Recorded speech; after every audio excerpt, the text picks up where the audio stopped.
Hello, thank you for coming today.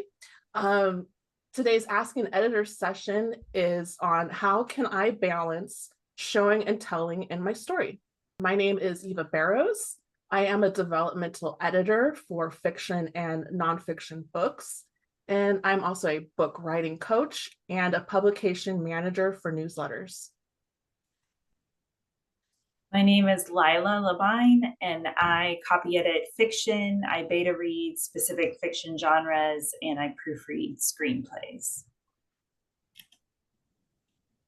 So we're talking about show, don't tell. What is it? It's writing advice you've probably all heard, but if you haven't, it's writing advice that encourages authors to use details, dialogue, and actions to immerse readers in your story rather than just telling readers your story. So showing over telling is usually considered more helpful because the reader can easily visualize the story as they're reading, which helps them feel more like they're there, they're immersed in the story, and they're not just listening to the story or hearing about the story.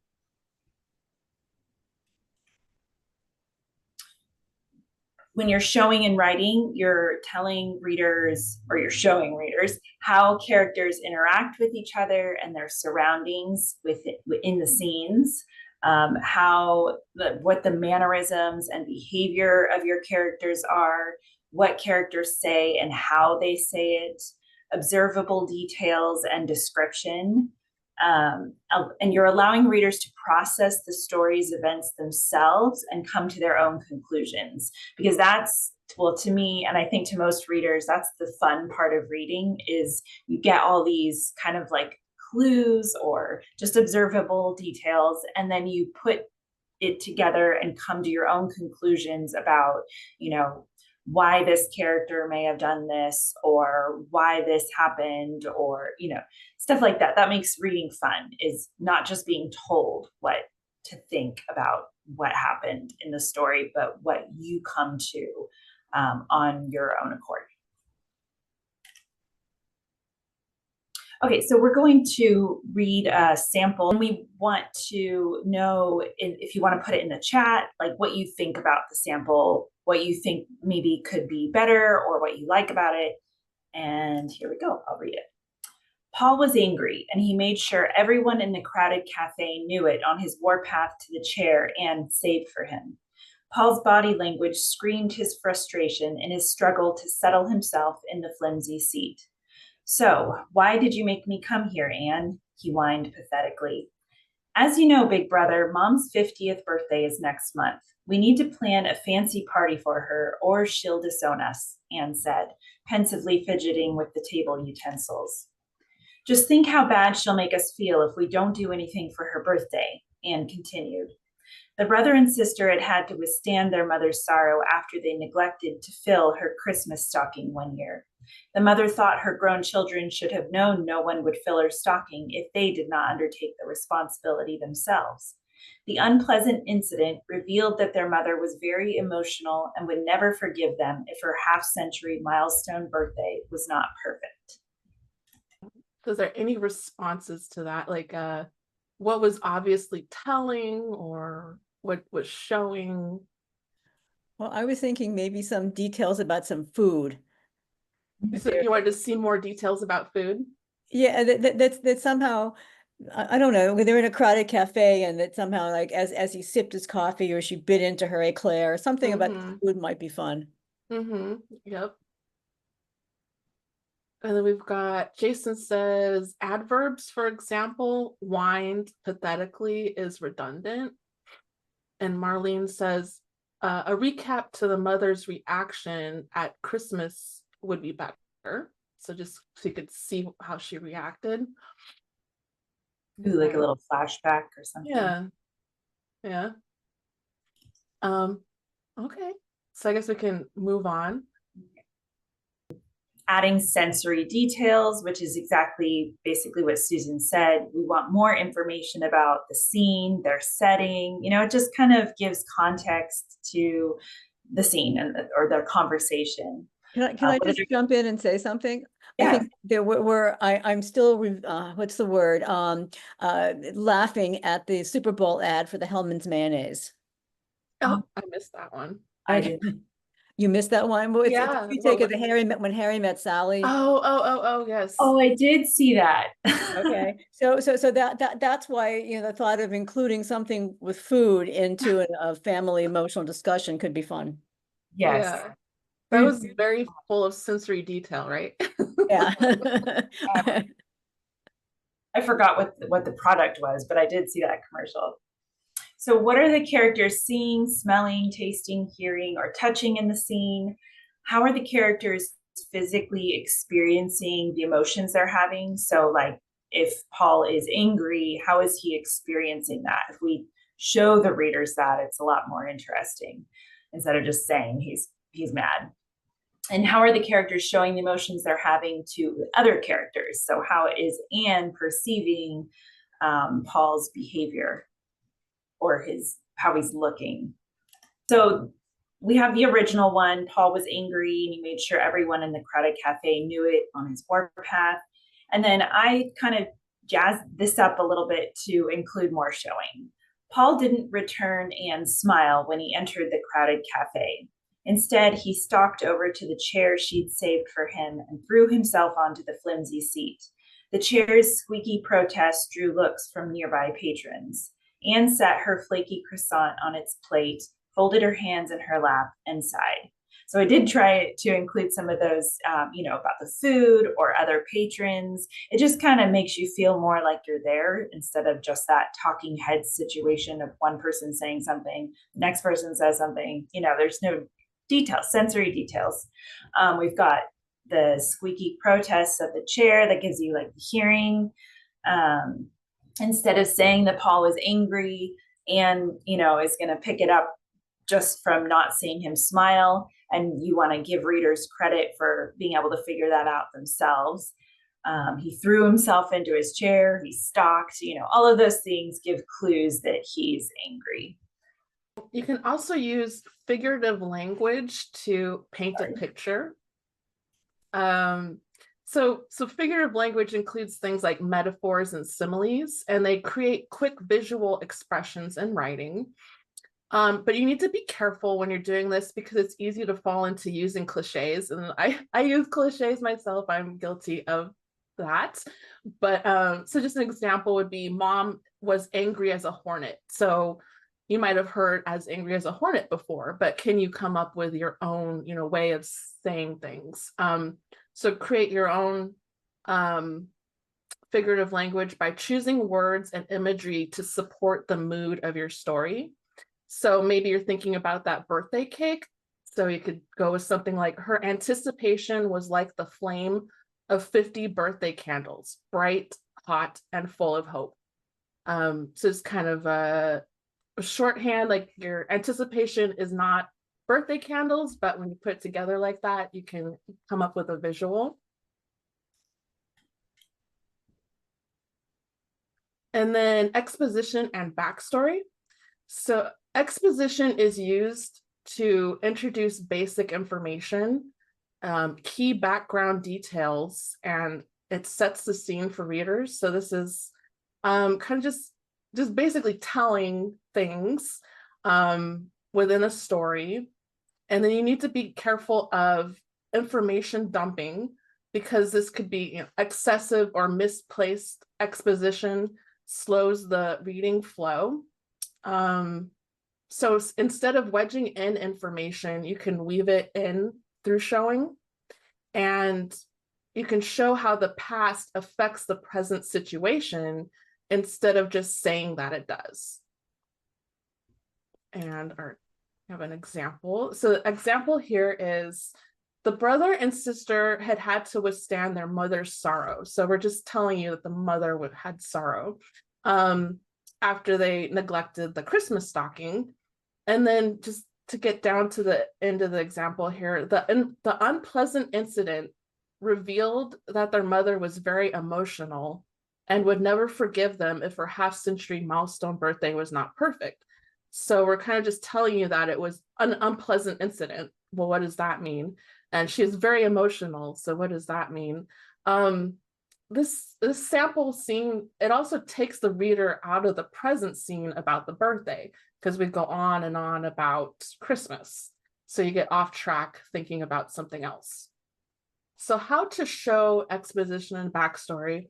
You want to isolate what happened in the past and how it relates to the current situation, and just kind of what lessons were learned from the past incident. So my updated version is, if they didn't get their act together, they were in danger of repeating the Christmas incident when their mother sulked for months after receiving an empty stocking from her grown children. So this is a shorter way of saying like the same kind of thing. It's a little bit more to the point, and it gives the readers an idea that the brother and sister need to avoid upsetting their mom again. Yeah, so I think that's all I wanted to say there. I like that example. Yeah. Okay, so you can also be more careful about how you write your dialogue, or more intentional. You want to definitely decrease the use of unique dialogue tags. So you might have heard, that writing advice from an English teacher, said is dead, but a lot of editors actually don't agree with that. And maybe in audiobooks, said, you can hear it more often, but when you're reading, most readers, said is kind of invisible to them, which is a good thing, because you want the attention to be on the dialogue itself. And the said is there just to when you need to use it to let the reader know who's speaking. So when you use things like implored or proclaimed, it's just sometimes it'll take the attention away when you could have shown the reader how the thing is being said by using the dialogue itself. And also action beats between the lines of dialogue, like what is the character do? What's their facial expression look like as they're saying it? What are they doing with their hands? Who are they looking at or not looking at in the conversation? Will kind of tell you how the character is saying something, or what they really mean by the dialogue they're saying. And then decrease the use of adverbs. Someone mentioned that earlier. So instead of he said excitedly, what can you show the readers about the character's movements that are going to show them that he's excited?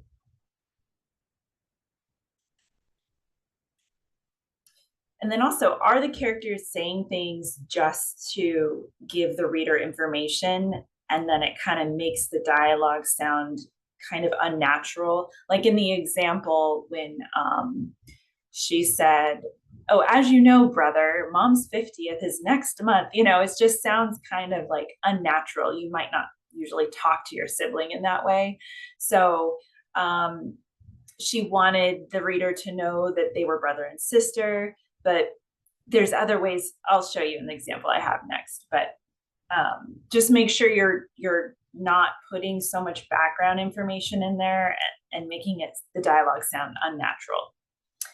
And then use dialogue to reveal a character's feelings, but not explicitly. So instead of the character saying, "I'm so frustrated," he could say something like, "What's wrong with you?" It's a little more, it's just a little more realistic. And yeah, I mean, it's fine to once in a while say, exactly what you're feeling, but as much as possible, doing it in a more showing, less telling way is more exciting and more interesting for your readers. So we have the telling one that I've already read, but there's the, as you know, big brother, mom's 50th. It's just very telling. So let's look at one way we could revise this. So Paul asks Anne, "Why are we here?" or "Why did you invite me here?" And she says, "Mom's birthday. That's a month away. Let's take her out to that Mexican restaurant she loves. What's it called?" Paul scanned the drink menu. Anne snorted and rolled her eyes. "Yeah, that'll make her happy. Remember how upset she was last Christmas? I think she's expecting a little more than dos compadres for her 50th. She refolded her napkin, then set it down once more. "Something fancy. I don't want to get a month-long silent treatment again." So I kept the mom's birthday. That instantly tells the reader they're probably siblings.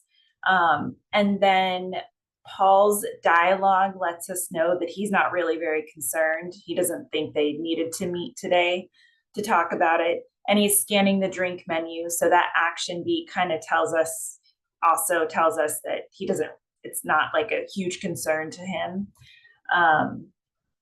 Anne is snorting and rolling her eyes. So we know that her dialogue is going to be somewhat sarcastic, probably. And she mentions last Christmas, but sometimes we don't need the whole like backstory. Then we can kind of infer like, oh, okay, so something happened last Christmas and the mom wasn't pleased. And she mentions her 50th briefly, but not in a whole, as you know, mom's birthday is next month. So she refolds her napkin. So I give some sort of way to show that she's kind of like thinking, but messing with her environment, which is good because it reminds the reader they're in a cafe. And then she mentions the month-long silent treatment, which lets the reader know that the mom is very emotional sometimes, maybe a little immature, and gets really upset and has immature reactions. So all that information is just given, and the reader just picks that up on their own. They don't need to be told.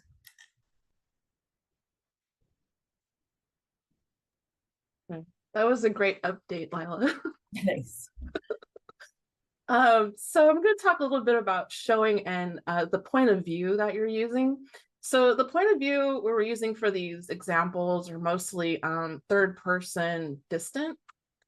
So omniscient is where the narrator is way far away from the character's head, and that distant third.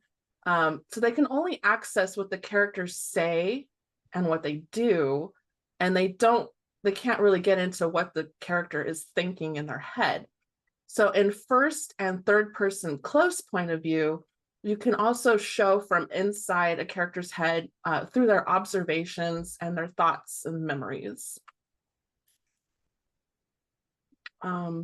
So just a quick example, just of telling is the thought of slipping on the cafe floor kept me in my seat. So first person thought, and then you can show a little bit more. So the thought of being laughed at if I slipped and fell like the last time I was here kept me in my seat. So you get a little bit more of the character. They reveals a sense of why they don't want to do something because they don't want to be laughed at. And it visually recounts what happened or what might happen. The character's internal narration as they reprocess the events. So when is it okay to tell? So this question you need to think about is, what does the reader need to experience deeply, and what do they only need to know about? So you can tell when you want to bridge a time gap. So you want to move quickly between events. You can just kind of get on over to the other event. And then provide, if you're needed to provide necessary background so that people can understand what's going on, but you don't really need to get into that background so much. And then also routine character actions. So if the character is always running late to work, you can just say he's running late to work again, and we'll know what that means because you probably, went into it a little bit more earlier. So the next time it happens, you can just say that it's happening. You can summarize events that don't need a scene and quickly reference something that happened. So just a summary. Sometimes you need that. And then, so here's an example of telling. Our mother was a very emotional woman and would never forgive us if her half-century milestone birthday was not perfect. So we're telling you that she's emotional, that she's not going to forgive us, and we're telling you our idea of perfection. So it's skipping the part about the Christmas stocking. It's telling us that the mom is emotional without showing it. And then it's moving the story forward quicker than expanding into a scene, because you can remember that the scene part was a little bit longer. And it just kind of gets you ready to move on to the next important step. And then all about choices. So this is all about choices and what you want readers to see and experience. So you can, think about, do I just want to tell here, or do I want to really get into the scene and show people this experience? So some self-editing tips for show don't tell. So just remember that writing is an iterative process. So you're going to be going through several different levels of writing. You'll start with a raw idea. You'll put what's in your mind onto paper or type it up. You'll write a rough draft, and you'll incorporate early feedback, and that will lead to your solid first draft. So during the first iteration, you might just be concentrating on getting the plot down. And then once you have the basic structure of your story, then you can start thinking about, where it's best to immerse readers in the world that you've created. And then that means, where do you need to start showing more? Okay, so ask yourself if readers can envision what you intend them to experience from what appears on the page. So will they be able to put all those pieces together in their head and really kind of get, understand what it is you're trying to put across? When revising, focus on bringing character motivation alive through dynamic, visible reactions and interactions. Identify opportunities to describe sensory detail and visual details to show rather than tell. And then just trust that your reader is going to bring their lived experience to your story. They won't need everything explained to them because they are familiar with, basics of human behavior and have some shared experiences. Then how can editors help during this process? So a developmental editor can look at the overall story structure and character development, and they will identify what is taking readers out of the scene. And they'll share potential solutions with the author for revision. And they'll look at things like the info dumping, repetitive story event details. So sometimes you'll put in the same thing several times, and you maybe only need to say it one time, and they'll catch that for you. And they'll let you know when they're not able to visualize the setting. They'll just be like, I can't picture this place. Can you give me more detail, please? And they'll let you know if they're not understanding character behavior and motivation, and that you'll need to set it up a little bit more to, get that character doing what you need them to do. And with showing and telling, it's kind of more common for a line editor rather than a copy editor to help you with this, or at least they can give you more help usually. Showing and telling, I think it's best to get help from a line editor or a developmental editor. The copy editors too will sometimes point things out. I do if I notice that it's happening often, or if it's a really easy fix, I'll give a suggestion. So if you don't know, line editors and copy editors deal with writing more on the paragraph and sentence levels. We look for smaller signs of telling and then suggest potential solutions for the author to consider. So I would make suggestions for replacing adverbs. Not every adverb, I'm not totally against adverbs, but often there's a better way. So I'll make a suggestion. I'll point out when an emotion is stated rather than showing it. So, and I might suggest a way that you could show that the character, or ask you some leading questions that would get you thinking about how you could show that the character feels the way they do. And then I assist sometimes in revising dialogue to make it sound more natural and to have a tone that matches the character's emotions, which again shows the reader how the character is feeling. Thank you for coming today. Our March workshop is going to be on how can I write better dialogue, and you can register at evabarrows.com /workshops or lilalabine.com /ask-editor. And then, yeah, we hope to see you again next month.